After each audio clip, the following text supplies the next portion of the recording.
Fellow auto detailers, welcome to the show that features interviews with today's most successful auto detailers. This is the Auto Detailing Podcast. Here's your host, Jimbo Balaam.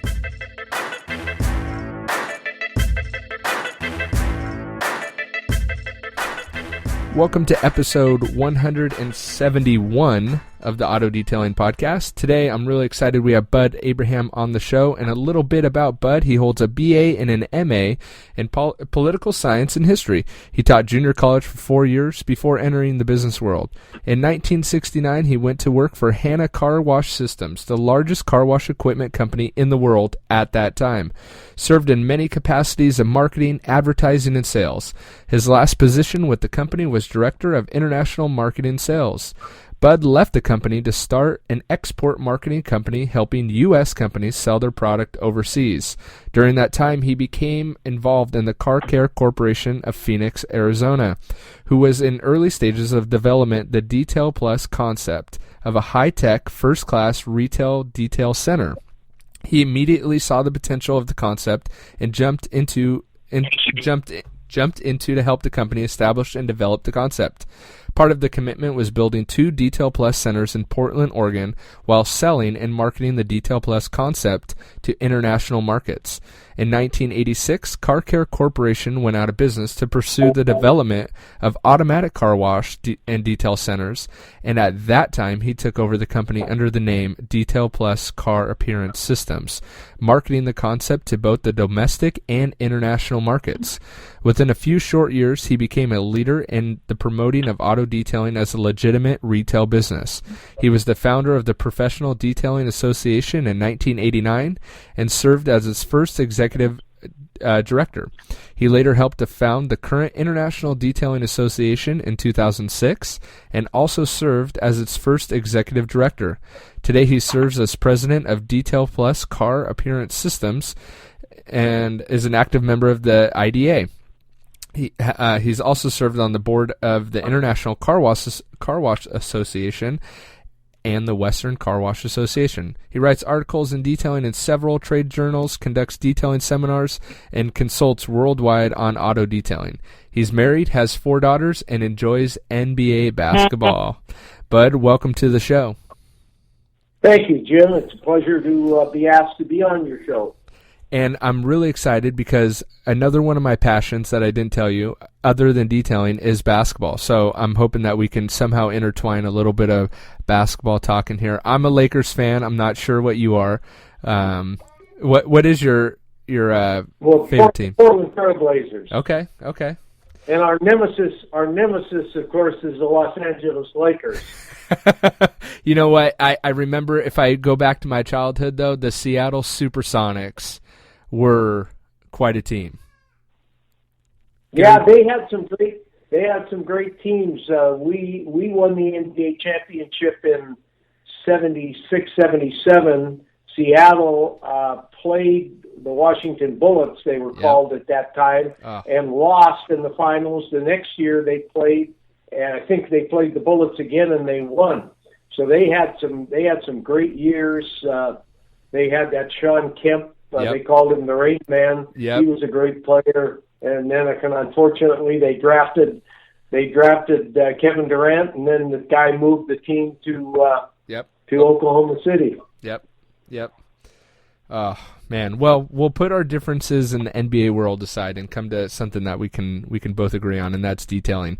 So, in your intro, we talked a lot about how you got into the detailing industry, but maybe talk about something that really drew you into the detailing industry. As we talked about before we started recording, you have another passion in history, and obviously that major reflects that. But so what was it about the detailing industry that kind of drew you into it, versus, talk about that. What was it about the detailing industry? It's kind of funny. I actually didn't mention that in what I gave you in my bio, but some years ago here in Portland, there was an entrepreneurial fellow, and he started something called the Saturday Auto Market.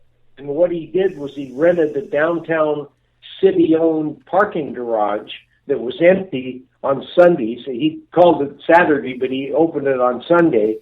And what he would do, people could, the owners of cars could drive their cars down to this parking garage. He'd charge them $10 to go in there and park their car and have a place to sell their car undercover. And then he would advertise to get consumers looking to buy a car directly from the owner that they could see, feel, and touch.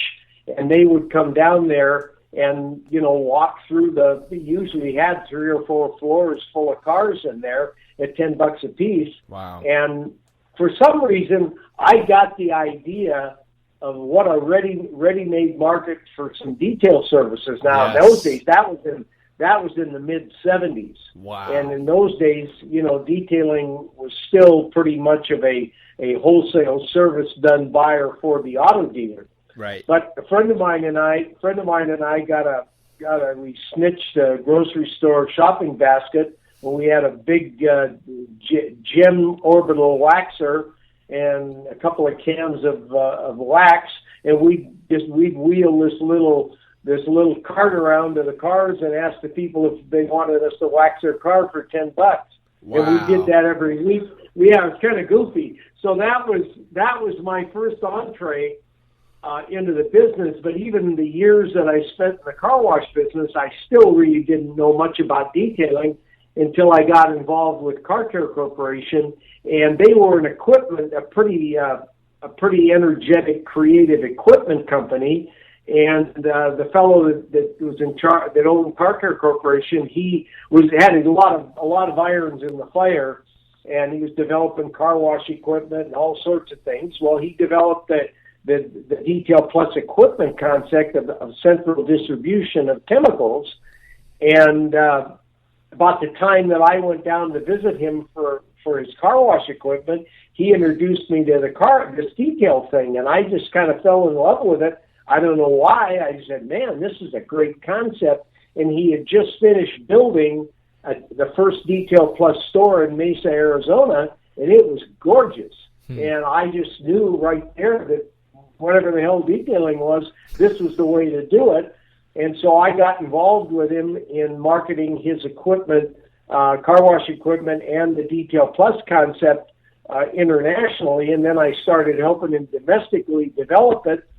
And then, I decided, well, gosh, if I'm going to get into this thing, and I'm a believer in it, I'm going to have to build a store. So I built a store in an auto mall in a very wealthy area of Portland, and that was sort of our first entree. And then before we had really even got our feet wet, another auto mall was being built in another section of Southwest Portland that was fairly affluent. So we had a chance to get in there with 4 bays, and we jumped into that one. And so all of a sudden now we got 2 detail stores with detailing equipment, and in 2 affluent areas of the city. And so that was my entree, into the business. And I have to admit that, boy, I didn't know anywhere near what I needed to know, but at least I knew what I didn't know, so I knew I had to learn. What, though? I think, sorry to cut you off, but I think that is how a lot of us start, is especially, hindsight being 20/20. I know I do it with myself. I'll just speak for myself. As I look back to when I first started my business, and I'm like, oh my gosh, I cannot believe people entrusted me with their car. I had no idea what I was doing.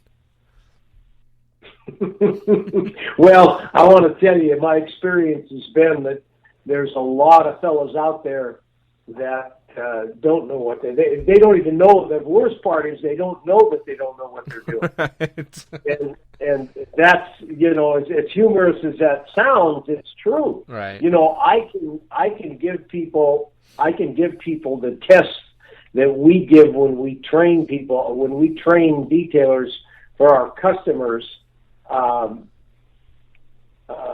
I give the detailers a test after the training's over with to see if they can understand, if they understood what we taught them. And I give that test to detailers, that are on the forums and now on Facebook, and they can't pass the test. and then they get all upset. Rather than accepting the fact that they don't know everything, they get upset and say, "Well, my test is weighted against them." Would it be safe to say that you were the first mobile detailer? Well, we never were mobile. Our locations have always been fixed. But going way back to the shopping cart in the parking structure, would well, we were sort of semi-mobile, because we were. But that's a really good point. And since we bring it up, I'm going to divert away from your questions a moment and talk about that. I've been not a very high proponent of mobile detailing. Not because I have anything against people that are in the mobile detailing business, but it's the way in which and the reason guys go into the business. Far too many people go into the mobile business because they want to do it on the cheap, and which is the wrong way to go into any business, is on the cheap. You'll never succeed if you don't go into the business properly. And they go into the business on the cheap. They don't really have good equipment. They don't have enough equipment, and they're trying to cut costs, every way they go. And what they also do is they cut their prices. Right. Now, what I've always told guys, I said, look, there's nothing wrong with being mobile, but you're giving a guy a custom service. You're going to their home. You're going to their office. You're giving them a custom service. If I go to the locksmith and I say, Joe, here's my lock. I lost my key. Make me a key. He charges me $20, $25 to make a key. If I say, Joe, I lost my key, you got to come out to my office and open my door and build me a key, it's $100 service call. And so it's really very much the same.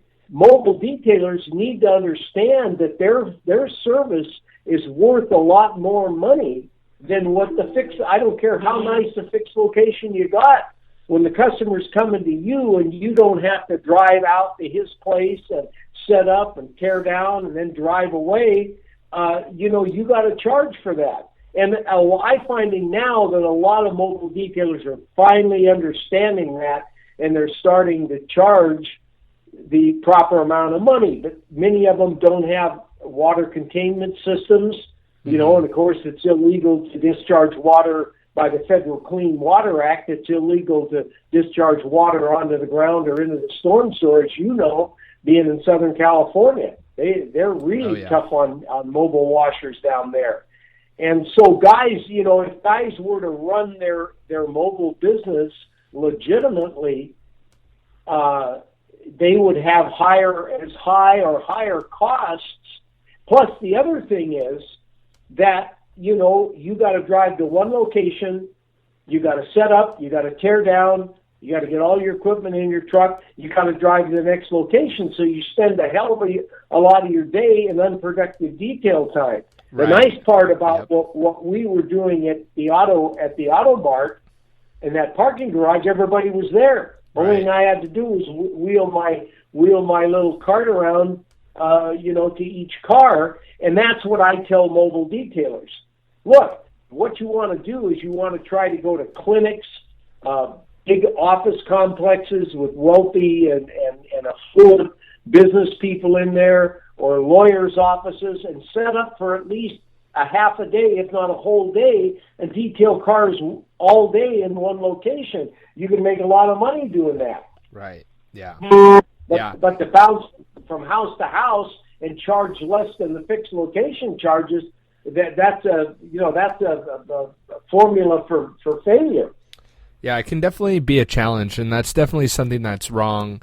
Not wrong, but an issue within the industry. And in fact, this week I've come across a couple customers that, at least in my area, one of the problems is that the inconsistency in those cheaper price detailers, because like you said, the barrier to entry as a mobile detailer is very little.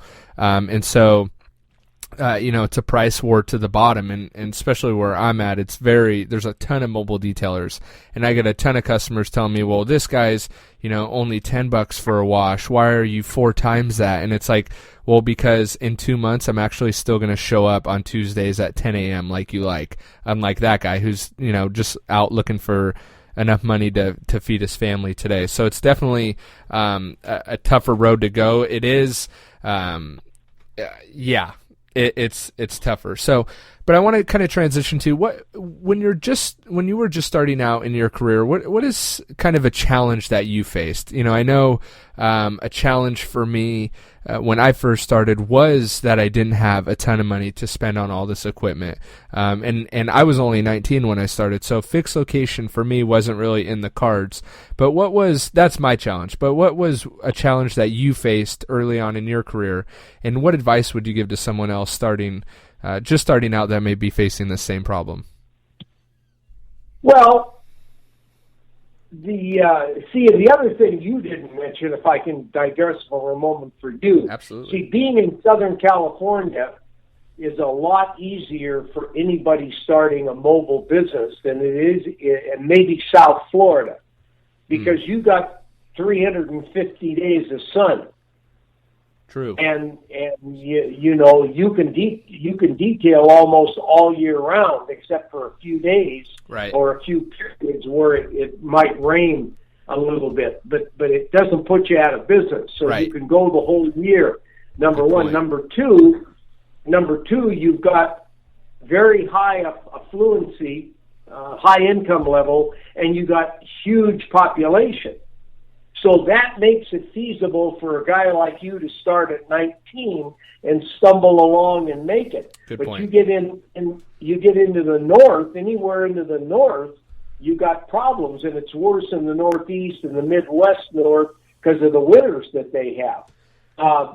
So that's something to keep in mind. But to answer your question directly, a lot of the challenges that I faced, I didn't know I faced. Because I really didn't know what I should be doing. Right. And I struggled, as a lot of people struggle. And but when I advise people to do what I didn't do, and that was number one. You got to have a business plan. What are you going to do, and how are you going to get there? It doesn't have to be a 5-year plan. But it needs to be. You need to have a plan laid out. What am I going to do? What is it going to take for me to get there? And how am I going to do it? And how much is it going to cost? Absolutely, great points. Yes. I mean, don't you agree that if you knew what you know today, team, your ascent to success or your ascent to making money would have been a lot easier and faster. Yes. Absolutely. And see, that's the problem that everybody has in this business. They think that if they got a buffer and a shop vac, or if they got a lot of guys won't even use a buffer. Right. They get a minimal amount of equipment and chemicals. They get a minimal amount of knowledge, and then they go out and call themselves a detailer. Mm-hmm. And really, all they're doing is washing a car and vacuuming it out and putting a coat of hand wax on there, and they call that detailing. Well, if they got the right car, that'll work. But if they get a car that's really got serious stain problems and whatever on the inside, they can't correct it. If it's got scratches and dulling and all sorts of other water spotting, and they don't know how to do it. Mm-hmm. And so, that hurts our industry when these kind of people get into the business. So, anybody that wants to go into the detail to any business, but especially in the detail business, and one thing I forgot, you really do need to have money. Yeah. Don't you agree? Yes. Because what happens, and I think you would agree, what happens is every day you go out and it's a struggle. Right. Oh my God, it's a struggle for survival. God, if I don't get any business today, what am I going to do tomorrow? Right. And so that's why, the Small Business Administration, and all these business consultants, the reason people fail is a lack of money. Yeah. Yep. And they think these guys think that. See, and what scares me more than anything for people is I see guys that pay $15,000 for a detailed trailer. You know, they'll go out and they'll buy a ready-made, fully equipped detailed trailer. Great, but they don't have any other money left. Right. And but they don't even realize that it's going to take them dollars and effort and energy to promote their business. Yep. One of the other things I tell guys, and I wish it would have been around when I was starting out in my business, is to read the book, The E-Myth, Yep. the letter E, by Michael Gerber. Great point. That book, are you familiar with that book? I am, yeah. Yeah, just for your listeners, Michael Gerber was kind of the management guru of the 90s, and he wrote this book, The E-Myth, talking about the E being the entrepreneur. And what he said was that the reason most small businessmen fail, or what most small businesses fail, is because they believe that if you know the technical work of a business, in this case detailing, you can run a business that does technical work. And he says the reason it's fatal is because it's not true. And his book goes on to prove and show you how the technician, whether he's a body shop technician, a mechanic, a baker, a chef, hell, even a doctor or dentist, they're technicians. And they're running, but when they go into private practice, they're running their own business. And what he says is that technicians don't have business skills. They know how to do the technical work perfectly, but they haven't got a clue on marketing, advertising, finances, hiring and motivating, training people. And so if the business demands that they have those skills and the owner can't provide it, he usually goes out of business. You are so on the money, it's ridiculous. And it's something that has really frustrated me for a long time, and it's something that I really try and incorporate into this podcast is the business aspect of running a detailing business and really being efficient and actually making money, because I feel like it's something that's lacking, something that guys don't really talk about, with all these show and shine forums and Facebook groups and stuff. And that's great. It's great that you can correct paint. It's great that you can remove, super gnarly stains, but are you making any money doing it? And it really doesn't matter if you're not making any money, because you're not going to be around long enough to keep doing it. You know what I mean? So, go ahead. Yeah, go ahead. I'm sorry. No, I think it's a great point that I'm glad you brought it up and you addressed it and you talked wonderfully about it, because it is something that does need to be addressed, and guys need to be paying attention to it and really investing in themselves to learn business and reading books like the Michael Gerber E-Myth and E-Myth Revisited, and really studying business alongside of how to correct paint, how to clean gnarly interiors, what to do in certain situations. But like you said, if you're not also learning how to gain clients, you're going to be in trouble. Well, but see, the other part of that scenario that you're mentioning, which is all true, it's all well and good for you and I to say to this guy, you need to really learn these skills, but he may not have the skills. If he's a technician, he doesn't have the skills. He's intimidated by the skills. He gravitates. I'm a technician. That's all I want to be. Well, the reality is, Mr. Technician, if you want to own a business, you either got to learn those skills or you better hire somebody to do it. Well, I can't afford that. See, then we come back to the money thing. I can't afford that. Well, then, with all due respect, then you shouldn't be in business. Right. Save yourself a lot of agony and heartache, and save your family a lot of agony and heartache. And it's okay to have the entrepreneurial dream, but which is what Michael Gerber talks about. you've got to have, as you're saying and I'm saying, you've got to have these skills. Right. And, sometimes you can make it. Like in your case, you were a raw 19-year-old kid with an entrepreneurial spirit, but were you living at home? Yeah, and that's a good point that, I was living at home. I had the only bills I had to worry about was my car payment, and I had a part-time / full-time job at nights. So I was it was the best time possible.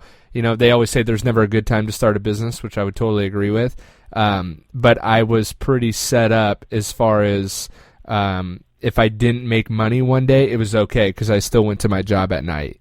But and you went home and slept in the bed, and you had 3-4 meals a day. And exactly. Your parents supported you. Exactly. So fast forward to today, I'm the sole breadwinner of the house. I have 2 kids, and I often reflect back to, wow, would I start a detailing business now in the situation that I'm in? And the answer could be totally different, and so it's an interesting, I always encourage guys, if they have a full-time job, start detailing on the side and build up that client base and their knowledge and bridge that gap before they quit their full-time job. Well, see, that's what a lot of guys want to do, but again, and you'll probably testify this, if you could have devoted full-time effort and energy into your detail business, it would have grown a lot faster. Right. Yeah. And I actually did. I ended up quitting. I think I made it 2 or 3 months working both jobs before I just got completely over I was working at a restaurant, so I was getting over working nights and just decided to go full-time detailing. So, yeah, but I don't know. That's an interesting topic, but I want to move on to, because I'm really excited. I'm getting impatient to hear this answer. What is one of your biggest moments in the detailing, in your career of detailing? Biggest moments. Most exciting moment, something that, a moment that you are just like, wow, this is what I've always wanted. This is what I've been waiting for. This is what I've been working so hard for. I don't think I've really ever had one like that. It's yet to come. Huh? It's yet to come. Well, maybe so. I'm still alive. That was my big moment. There you go. Having a heart attack and surviving. But no, I think I get up every day and I'm just grateful for what I have. And I've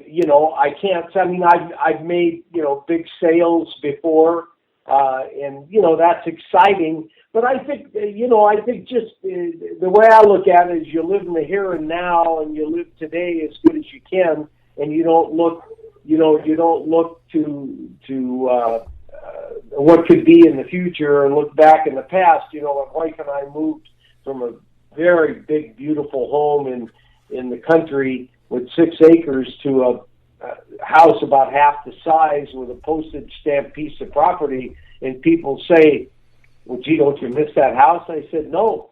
I said, one day we were in it and the next day we were in this one, and you don't look back. And so, that's kind of how I approach business, is if you miss one, you miss it. And if you get one, you get it. And, I'm pondering that question now, that you've asked me that about a big moment. Life has just been really, really good. I guess in business, we've never, I guess as I ponder this,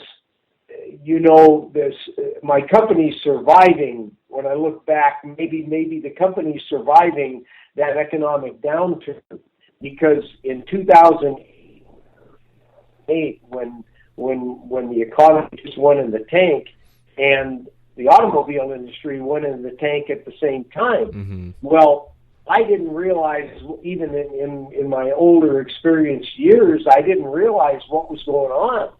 Mm-hmm. And so we sort of struggled through 2009 for about a year, and then all of a sudden my accountant says, "Bud, you're in financial trouble here."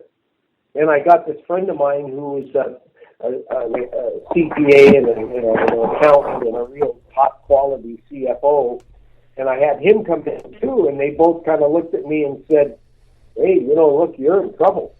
And he said, "You can't keep feeding this. You need to kind of consider maybe folding up your tent and looking elsewhere." So after he left, my accountant looked, and she was a pretty bright woman, and she said, "No, I think we can save this." And so she come up with some ideas and cut costs by over 50%. And then I kind of really hustled, but again, I thank God for this.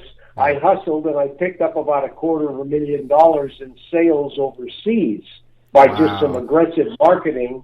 Well, it was aggressive marketing that I wasn't doing before. And so her cutting costs by 50% and me getting off my duff and hustling a little harder than I did, I was able to survive. But it really wasn't as much a moment at that time as it was kind of just, hey, it was kind of a gradual movement. Geez, it looks like we might make it. So I guess in my business career, that's about the most critical position I've ever been in. And I guess the lesson from it is to think outside the box and to do things, differently than you had been doing. Because, as they say, you keep doing what you've always got or what you've always done, you'll get what you've always got. The definition of insanity is doing the same thing over and over, hoping for a different result. Exactly. Well, in a sense, that's what I was doing. I'd gotten too comfortable, in the 2008, 2009, I had been so comfortable up to that time that I wasn't seeing what was happening. Interesting. Before we started recording, you talked about how you try and stay up to date on the latest technology, and we talked about Facebook and stuff like that, and you kind of talked how you weren't real good at it, but I got to disagree with you. I think, to that story that you just shared, amongst other things, you are innovative, you are creative, and I think you are on the cutting edge of a lot of technologies and stuff like that. So I think I want to give you credit for that, because I think to pull yourself out of a hole, especially in 2008, 2009, a lot of bad stuff was happening, and to really get creative and to pull that kind of money out of that time is definitely commendable. Definitely. Thank you. Well, like I say, I just thank God for that. Absolutely. God helps you. God helps you when you help yourself, and I got off my duff and did what I needed to do, and you can't give up. You hear all these platitudes like that in business, but with detailers, it's okay to talk about platitudes and hard work, but as you've learned, in today's economy, you got to work smart. Absolutely. Working hard just doesn't always work. And it gets very tiring. Although I will say, on the other hand, like when my dad came to this country at the turn of the century, he couldn't speak the language. He was illiterate from his own country, couldn't read or write the language that he came from, and he did very, very well. Married, that was the turn of the century, married my mother by 1920, and, he was on his way doing okay by then, but then he went bankrupt a couple of times during the Depression and came out of it. But so those people of my dad's generation, they worked hard, and I guess they were smart in a way, but they worked hard. Hard was the watchword. And today, though, when I say that you got to work smart, I look at all the immigrants that come here, the Mexicans, the Asians, like all those boat people that came over here in 1972. From Vietnam and Cambodia and Laos, they didn't understand the culture. They couldn't speak the language. They didn't know anything, And, Mexicans come across the border. They can't speak the language, but these people, the only thing they see that America offers them is opportunity. And they work hard, and they work hard. They work in car washes. They work in McDonald's. They work anywhere they can get a job, and they'll work 2 jobs. Right. And so in a sense, working smart does pay off, or working hard for these people still in America, work pays off. There's opportunity if you're willing to work. Then, as they start to get a little bit more educated, if you will, either formally or just by experience, the aggressive ones start to own their own business. A kid that went to work for me, I guess, my God, it must be 40 years ago. No, couldn't be 40 years. 30 years ago. He went to work for me 30 years ago. He was just in his early 20s, and was working the berry farms here in the Portland, Oregon metro area, and he came to work for me. Him and his brother at the detail, and they worked off and on for me for years. And he elevated himself to the point that he could go out and do training and could do installs around the world for me. And then he ultimately ended up. He today owns his own business, refinishing, bathtubs, wash bowls, appliances, that kind of thing. In fact, I'm sending him overseas to a country called Bhutan, and then after that to a country called Bangladesh. And he's going to do installation and training for me. He contacted me a while back, said, Mr. Bud, he says, I'm bored. And I said, what do you mean you're bored? He said, you got anything for me to do? I said, well, yeah, you want to do some training for me? Yeah, I'll do that. I said, but you got a business. He said, I got people that are running my business, and my wife, she looks after the finances. How much you pay me? And I told him what I could pay him. He says, when can I leave? Wow. So even at 49, this Mexican immigrant that came here when he was 18 years old still sees opportunity, and he looks for opportunity. I love that. So kind of keeping with that same thread, what's one thing that's really exciting you about the future of the detailing industry, or where do you see the future of the detail industry going? What's on the horizon? Well, good question. It's got huge potential, and it's still got potential because no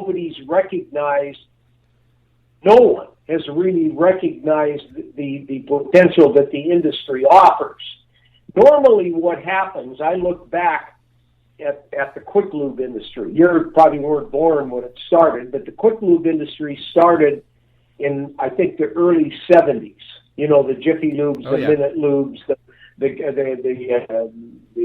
Grease Monkey International, those, and then we had a local chain here called Oil Can Henry, and it started by pioneers. People pioneered the concept. I don't know who started Jiffy Lube and who started Minute Lube, but one was using Pennzoil, one was using Quaker State. Well, what ended up happening was Pennzoil bought Jiffy Lube, and I think Quaker State bought Minute Lube and changed the names to Q Lube. and then of course all the big players, Shell, Texaco, Valvoline, they all got into the business later. But the industry was pioneered. The industry was developed by pioneers. Now, the problem with the detail business is that it's still a cottage, what they would call, the business world calls a cottage industry. Right. And people, nobody with money has really jumped into it and developed, the industry into a legitimate auto service business. It's slowly coming along. And I see more progress now in the last 10 years than I have in the last 30 years. Just all of a sudden, and that's usually what happens. It's starting It starts because we're getting smarter people into the business. They're approaching it in a different way. To give you an analogy of what I think is going to happen to the detail industry, I don't think anybody knows detail operations there are in the country. But if you looked in the yellow pages today, there's about 15,000 detail shops listed in the yellow pages under auto detailing. Okay, there's probably a total of 25,000 car washes, including automatic car washes, self-service car washes, and so forth. Well, we know, and I'm just guessing as an informed expert, that maybe 50% of those car washes are offering some form of detailing. Mm-hmm. There's probably 25,000 new car auto dealers left in the country after the economic holocaust, the bankruptcies, because I think GM and Chrysler closed 5,000 new car dealers. So there's about 25,000. I would bet that probably, again, being conservative, 50 to 60% of those dealers are doing in-house detailing. Mm-hmm. Probably another 30% are aggressively marketing detailing to their service customers. And then you've got probably 40,000 body shops, and I bet that maybe 25% of them sell detailing to the public. So the point I'm making is there's an absolutely huge number of people offering detailing, and they haven't even begun to scratch, or businesses offering detailing, and they haven't even begun to scratch the surface. But what's going to happen is what happened to the body shop industry. Now that I mentioned 40,000 body shops. Back in, I want to say, I think it was either the late 60s or early 70s, there was 128,000 body shops that you could put a finger on in the United States. They were doing, I don't remember what the dollar amount of business was, but they were doing a dollar amount of business out of these 128,000 shops. Today, jump forward to 2015, today there are 40,000 body shops out of 128,000. Wow. But that 40,000 body shops are doing 4 times the business. Right. That's 128,000. The 128,000 body shops were doing back in 40 years ago. So there's now, a bigger piece of the pie, yeah, for each one. Well, why that happened? Why that happened was unibody construction. When they changed cars to this unibody construction frames, it demanded that a body shop have a computerized frame straightener. Well, all of a sudden the cost of doing business went up. You couldn't be in the collision repair industry and repair cars other than dents. Wow. You couldn't do that without a frame straightener. Well, a frame straightener was, who knows how many $1,000 they are. Mm-hmm. But you couldn't. That was one thing. The other thing was the Clean Air Act. Mm.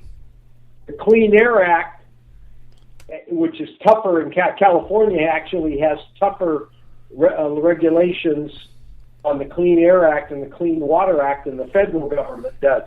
But the Clean Air Act basically prohibited the discharge of paint overspray and paint in the atmosphere because of the solvents. Mm-hmm. So that meant that now you not only had to have a frame straightener, you had to have a downdraft paint booth. And that's at least 50 grand. Wow. Or it used to be. I haven't even looked at the price of them, but a few years ago, they were at least 50 grand. So all of us, you see what's happened is that the technological advancements and the environmental regulations, government regulations, made it impossible for a back alley guy to be in the business. Right. And so unfortunately, the detail industry hasn't been put upon by government regulations. But we're getting close. Well, it's getting there, especially like in California. They're making it real hard to not have a containment mat. Well, again, what's a containment mat cost you? $1,000 maybe. Right. It's not a huge investment. But that shows you how low on the investment scale most detail businesses are when they can't even afford to buy a containment mat to contain the water. Right. So but I think our industry, I had a guy from one of the paint companies speak at a seminar I did on detailing, and he's the one that provided me with this information, and he saw he saw similarities between the detail business and the auto body business, and that eventually this will happen. Interesting. I think that personally, I believe that's what's going to happen in the detail industry. Guys can move along and struggle, run their little mom and pop operations, but eventually the consumer is going to be educated to the fact that there are first class professional detail operations where they can take their vehicles and be absolutely assured of getting excellent service and not be cheated. This is why dealers are doing so well with their service departments. Right. Because the customer's is so fed up with getting ripped off by mechanics that are legitimate mechanics, running legitimate. They're just dishonest. Right. And so this I think is what's going to see. That was the mistake I made. You and I were talking about this earlier before the recording of the podcast. One of the biggest mistakes that I made was selling my detail stores, but even before then, one of the biggest mistakes I made back in 1980 in the 1980s. When Car Care Corporation went out of business and I decided to pick up what was left of the company and run with it, I should have continued to build detail stores instead of trying to sell my equipment and my equipment concept. My equipment and my equipment concept was too sophisticated for the nature of the detail, for the mentality of the detail business at that time. And it still is today, except it just depends on who's buying the equipment. But if I would have continued to build Detail Plus centers like the two we have in Portland, I'd probably be long retired and detailing would be a legitimate retail business today. Because once you get started, I remember when we went in to borrow money for our second store, I only was borrowing $25,000. It was a different bank than the first one that I'd gone to. And the loan officer said, "Is that all you want?" I said, he said, "Well, that didn't seem like very much money." I said, "Well, we manufacture the equipment, so, I'm not charging the business." Oh, okay. It was almost like he almost didn't give me the loan because I wasn't asking for enough. Wow. But you could, what I've learned about bankers is once you have a track record of success in what you're doing and you want to expand and you're putting your deposits in their bank every day, they're happy to help you with loans. And so, like I say, I could have probably built a chain of 15 or 20 stores on my own. And then I know damn well, going back to the comments about the pioneers who pioneered the quick lube industry, if I would have had a chain of detail stores just in the Northwest, Oregon, Washington, maybe Idaho, I would have had one of the big companies come to me. They all contacted me. All of the big companies contacted me. 3M, Not McGuire's really, but well, McGuire's did too. Not Barry, but one of the people that worked for him did. Turtle Wax contacted me. They all early on when I became kind of a spokesman for the detail industry, they all contacted me and wanted to know what was going on. And I could tell they were interested in getting into the business. But at that time, they were still looking as chemical companies. How can we get in? How can we get in on all this tremendous potential that seems to be out there? But the problem with them was that they only saw themselves as being chemical companies at that time, and for them to make immediate cash in the detail business, they would have had to set up wagon jobber distributors like all of the detail chemical companies have. Pro out of California, Auto Carbide out of Indiana, Auto Magic out of Texas, Ardex in the East Coast. Some of the companies, they all have wagon jobber distributors that call on detail shops, auto dealers, auto auctions, and car washes to sell them detail stuff. And that's the only way they saw they could make money, and so they backed away from getting into the detail business. Now, McGuire's has since that time come around. 3M has come around a little bit, and Turtle Wax has sort of been in and out. I don't think they can make up their mind what they want to do. But again, they're still all chemical companies, right? And that's what I see. These guys could have driven the detail business to a much greater position than it is today. But as companies, they're making more money than they've ever made in the history of their companies, right, because of the growth and the popularity, and they don't care how the chemicals are used as long as people buy them. Right. And so they've never been interested. I had one of my friends that owns a chemical company say to me, "Well, Bud, we did look at trying to be, to do other things and offer more and do some equipment." But he says, Bud, to be honest with you, it's easier selling chemicals. Yeah. And that's how they all think. They're right. all chemical companies, and there is no equipment company with the exception of ourselves, and even none of the car wash equipment companies. Even at the height of when we were making all our sales, it was all to car wash operators, and that's what grew our business, was the equipment sales we made to car washing. And even then, the equipment companies and the equipment distributors were not interested in getting into the detail business, even when people were buying it. Wow. And now, of course, our biggest market still is the car wash business, but it's now automobile dealers, because they're taking in-house they're taking detailing in-house, right? Because the detailers are getting smart, and they're not doing cars for $50 or $60 anymore. Right. They're asking for $100 and a quarter, $100 and a half, maybe, and so that's been a real problem. That's been a real problem for detailers, is that they're offering more money. They're asking for more money, and dealers they're driving dealers into building new detail centers. So they've been our prime equipment companies. Interestingly, though, internationally, we do probably 50% of our business internationally, and we sell people into big, beautiful detail centers.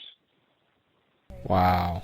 See, now the overseas investor sees the opportunity that the detail industry offers, and so he jumps in with both feet. Mm-hmm. Whereas in America, the investor, he just sees Danny Detailer with his little mobile rig or working out of the trunk of his car, and he's well, there's no money in that business. Right. And so you can't really show him a detail business that is doing a lot of money. Mm-hmm.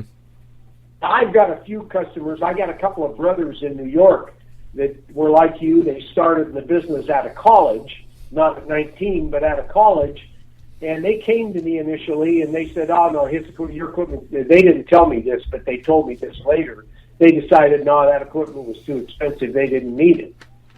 So they went into business. They were in business 5 years, doing pretty well, but they were smart enough to see they were working their butts off, and they shouldn't be working their butts off for the amount of money that they were making.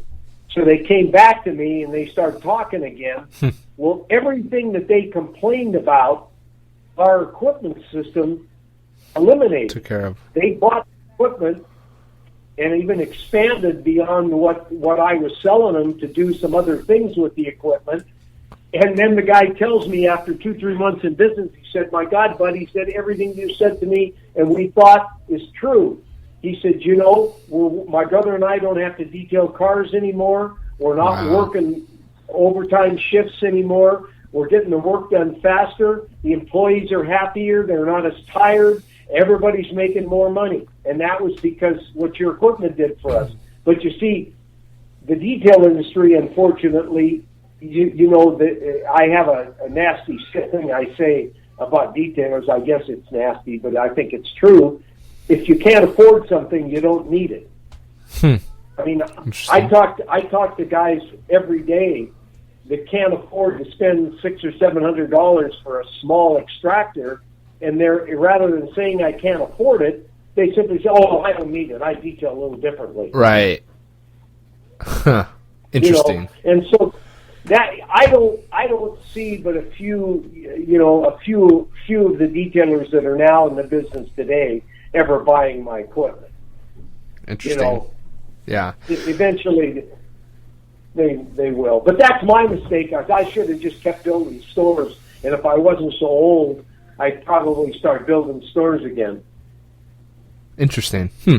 Well, but you've thrown out almost an hour's worth of just phenomenal information that I think guys should really go back to and listen a few times over. And I have no doubt that guys are going to want to reach out to you and read the phenomenal blog posts that you put out.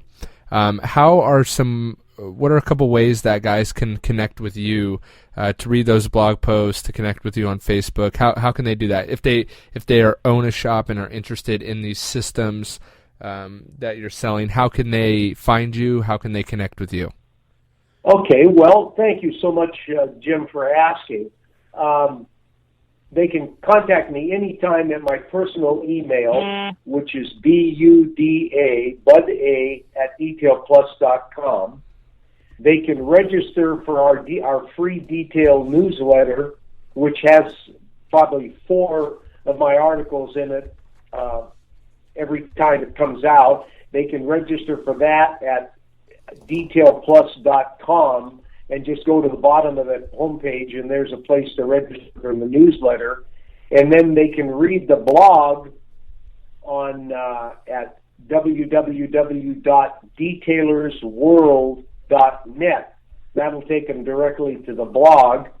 And then I have personally, Bud Abraham, have a Facebook page, and Detail Plus also has a Facebook page, and there's articles regularly on those pages too. Yeah, I'm more, as we were talking, I'm more than happy to offer people any suggestion and advice that I can.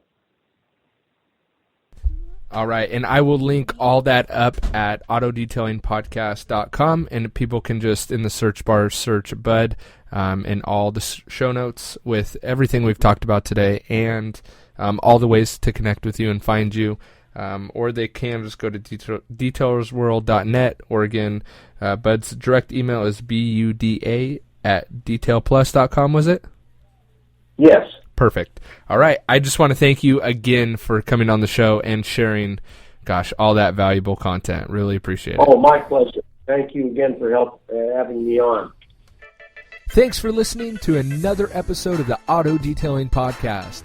Head on over to autodetailingpodcast.com to read our full show notes, blog posts, updates, and even sign up for our newsletter so you can be the first to hear about the latest and greatest all things auto detailing podcast.